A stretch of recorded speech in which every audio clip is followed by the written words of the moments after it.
Son of a pharaoh, this is deeper than raps. I can't run from the echoes. Welcome back to the Third Degree Podcast. On this segment, we're going to talk about gun violence and its negative impact on the community. Yep. What y'all think? It's tough, man. It's really kind of sad, man, because it's like when you look at like where you from and then you see them like it just get progressively just kind of worse as the years go by with gun violence. And it ain't even like older people. Like it's gun violence with kids. It's the young generation now, man. I don't know if they're just looking up to like, oh, they doing it now because you got a lot of 18, 20, 21-year-olds. Now you got that group from the 14, 15-year-olds looking up to, well, they doing it now. Oh, they look cool, or you know what I mean. So they just carrying on after them. You know what I mean? So man, I feel like the kids these days feel like it's cool to carry around a gun and be known to shoot and this and that, and it's like that ain't it. I think a lot of it changed when the music changed, because there was a time when the drill scene came on, and I feel like that kind of took over, and a lot of kids' mindsets started changing. A lot of kids listen to that type of drill music, so now they try to imitate what they do. Right, especially music videos, like, oh, that shit look cool. I want to do that same stuff. I want to run the streets. I want to do this with my friends, stuff like that.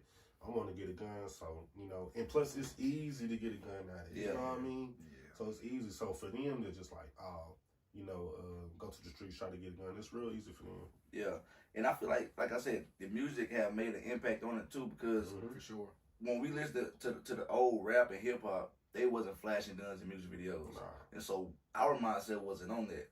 But now, if you trying to be a rapper, you try to do this and that in the music industry, that's the persona you got to put on and put out there. And I feel like that's what they following these days. So it's definitely killing us. Cause it's like you gotta be in some kind of gang related type activity. Like that. You gotta have that kind of status with your name.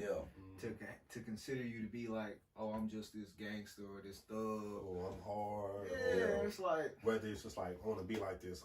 This is what get the females. You know what I mean? Yeah. But how long is that gonna last for you? Like people say, always gonna say, it's gonna hit two ways. You in jail, or you 6 feet under. You know what I mean? You dead, something man. like that. It ain't gonna last your entire life. Yeah. If it is, you are considered lucky. I'll tell you that. Yeah, for sure. Yeah. It's sad, man. It's always some shooting going on where it's some young kids. It's like, dang, you ain't even got to live your life.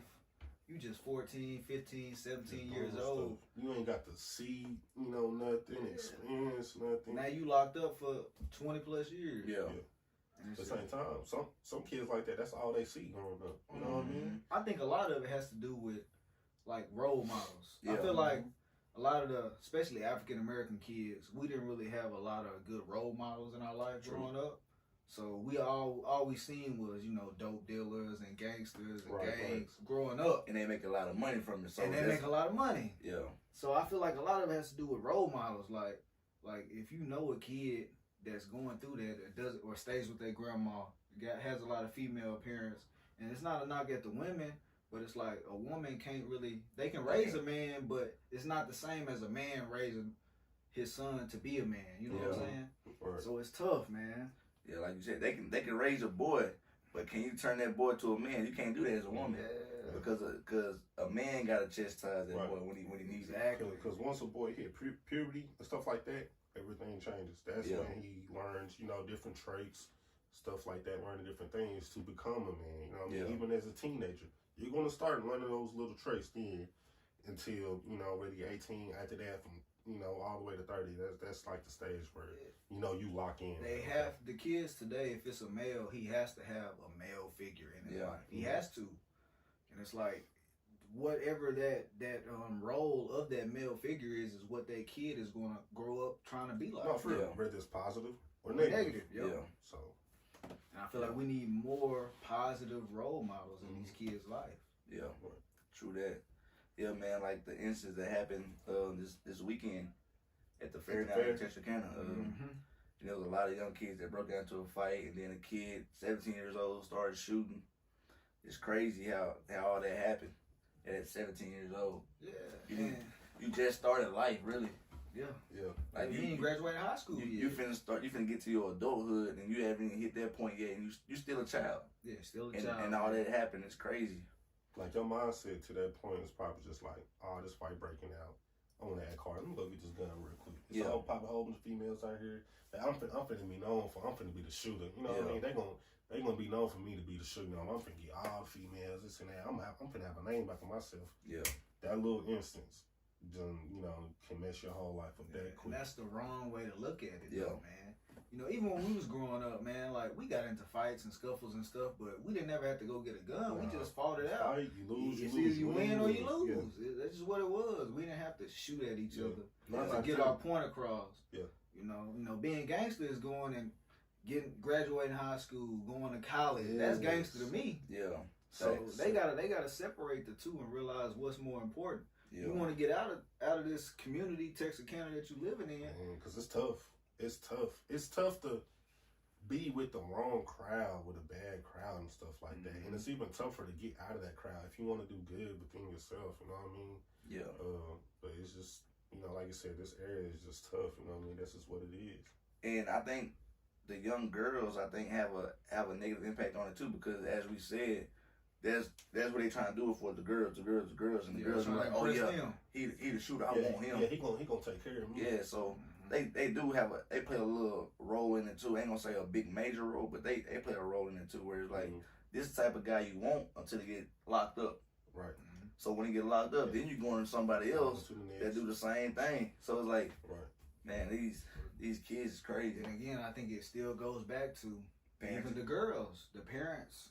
The girl may not have a positive role model as a mom. Yeah. Maybe the mom may have different dudes coming in and out that's selling dope or in the streets like that. Yeah. So that's all she know as a man is that kind of guy, that Yeah. kind of figure, and that's what she want her man to be like.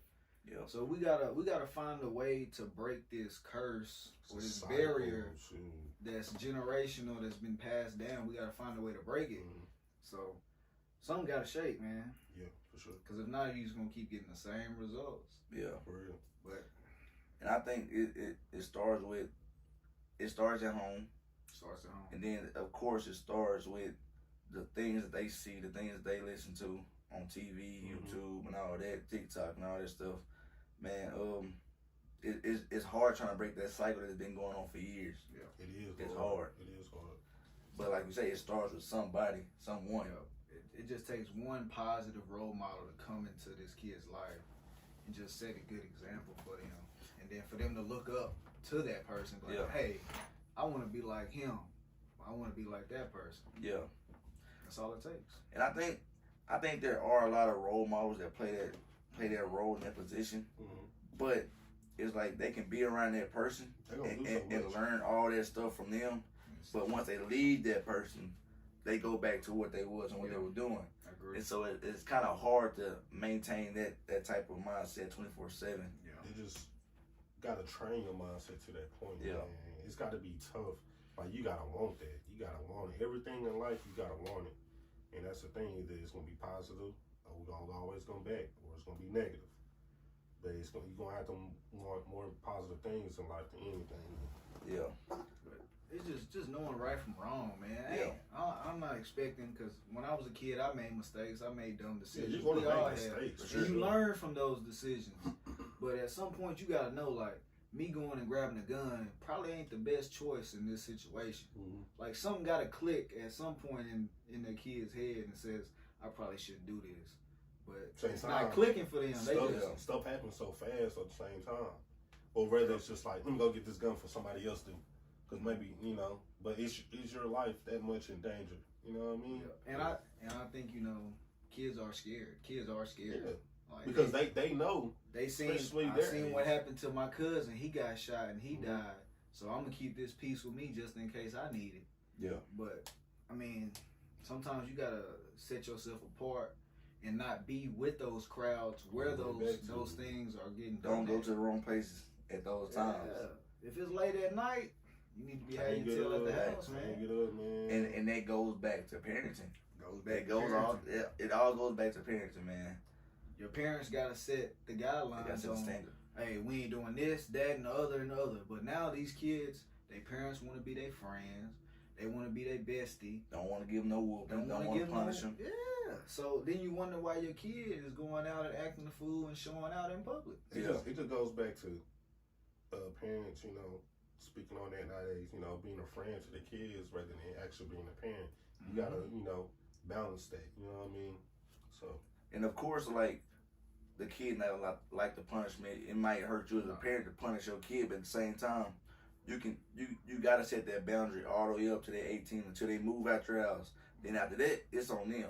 Mm-hmm. But as you see the kids 17, 16, 15, 14 doing all these things, it all results back to the parenting. Because when you handling business from all the way up to 18, and then they leave the house and start doing all that, that's on them. And it's gonna click. They're gonna be in a certain situation and they're gonna be like, oh, I remember when mama or daddy said such and such. I'm in that same situation now. And it's gonna be like, nah, I'm good. I ain't gonna do that. Yeah. It's gonna click if it's been put into your head over and over and over and pounded in there. Yeah. It's stamped in. You gonna know what to do. Yeah. So it's tough, man. It is. You know, I think we just want to see better for the community, man. Right. For the kids, we want them to grow up and live. The thing is, we don't want to go. We don't want to go out at night, and of course, you can tell different crowds. You can tell a younger crowd, generation crowd, or you can tell like the crowd around your age. We don't want to go out and be like, oh man, we can go ahead and wrap this up. Yeah, they got them young boys. Let's go. They go ahead and get up out. They got them young boys. You want to just got a ski mask on. Let's go. Yeah, that's that shiesty mug. It's to the point where some things you just don't go to. And it affects us now, like you said, like as a older, we getting older now. It's like we don't like to go out to certain places anymore because we know the deal. We can't go out and enjoy ourselves because they out there might fight and shoot. Yeah. So we got to pick our destinations real wisely now. Now I can't finish my 10-piece, my hot lemon pepper. You know what I mean? You know what I mean? Goddamn. You know, but it is for real. Yeah, you gotta watch yourself. You gotta do better, man. For real. Overall, we just gotta do better, man. And we, us being black men, we gotta do more for the kids. You know, we can't just talk about it. We actually gotta do it and step up and try to be those role models. Cause it just takes one of us. Yeah. If I do it, then you do it, then you do it. We affecting a handful of kids just off the rip. We can't save them all, but we can still try one by one to try to save the ones we can that need it. Yeah. Each one teach one. Hey, that's it. That's it. So man, it's already hard on us black men in the world today. So you doing that even makes it 10 times worse on yourself. Yeah, because we automatically got a target on our back off the rip. So So that's the end of this segment. We'll see y'all later. All right. Son of a pharaoh, this is deeper than raps. I can't run from the echoes. I still hear the screams under my mattress.